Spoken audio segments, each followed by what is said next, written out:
kita bersama Dinas Pendidikan melakukan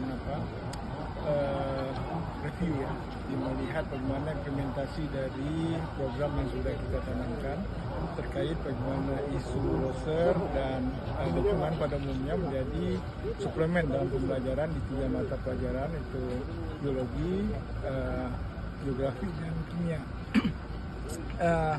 Dari hasil pertemuan hari ini banyak hal yang positif juga, bahwa kita bisa langsung mendengar apa-apa yang menjadi kendala, juga melihat bagaimana program ini dijalankan. Ya, kami merasa memang seperti tadi pada pertemuan Pak Kades juga menyampaikan bahwa semua ini harus dilanjutkan dengan aksi. Jadi kita berpikir bahwa ada beberapa hal yang ke depan akan menjadi prioritas utama.